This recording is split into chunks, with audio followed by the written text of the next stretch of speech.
Yes. dash cam make a noise? If you heard a little noise then, you might have heard it then. I think I've actually just switched it off then. I was going to show you the image through. We can't do that now. But let's introduce you to Alan Featherstone, who's a former Assistant Chief Constable for Northamptonshire Police, now promotes the use of dash cams. Naga's going to see if she can switch it on now. I'll try to turn it on.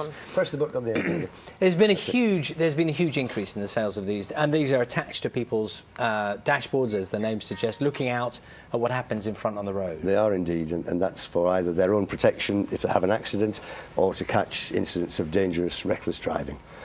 Right, and just go through some of the basics for us. They're expensive? I mean, what? You can pay almost anything for them, but part of the reason we established ourselves was A, to try and promote it and get the police to accept their use by members of the public, which was quite a big ask in the early days. They now do that, and we'll be a conduit to any force from that point of view.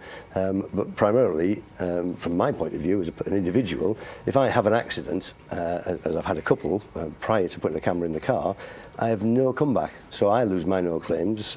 Obviously, the person who was on the wrong side of the road and took me out lost it, but I had no proof of the fact that that was the case, and so the insurance industry makes money at our expense, I'm afraid. I mean, as well as that side of how dash cams are used, we've seen some extraordinary pictures of late. The awful plane crash in Taiwan that we've seen, and we now know that the death toll is at 35, but it's a dash cam that was on a car, used on a car, that actually you saw this plane coming down. There was another incident as well of a meteor in Russia caught on a dash cam as well. So people are using these, perhaps not just thinking of their financial, protection in terms of insurance. This was extraordinary, this picture as well, we'll see.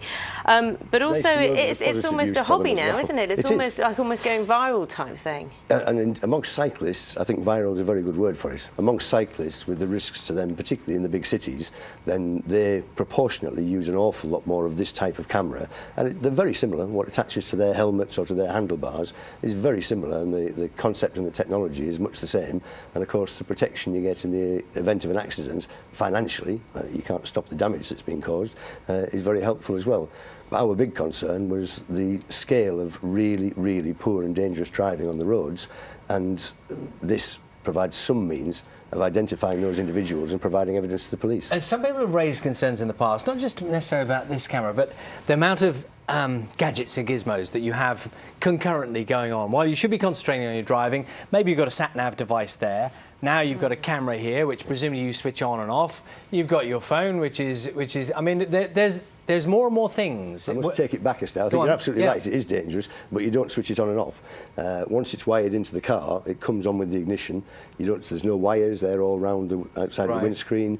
The camera is behind the rear view mirror from the driver's point of view, so it doesn't restrict his vision at all, or her vision, and you don't touch it. There's no need to touch it to start it, stop it, or anything else. Sorry, the last thing is that you don't even have to press to record the accident, because the G sensor within the camera will recognise there's been an impact, and it'll immediately record the 90 seconds leading up to it and keep on recording. Have insurance companies agreed that if you have this, you could submit it as proof of not bad driving or someone else's bad driving, and actually help your premiums and your claims? It doesn't help your premiums, it helps protect your premium for next year. So they won't reduce a premium for it, but what they will do is even pay for your footage so that they can use it and save themselves sometimes colossal damages, because you can prove that you weren't in the wrong. Alan Featherstone, thank you very much for bringing in. Thank you. Thanks for coming in.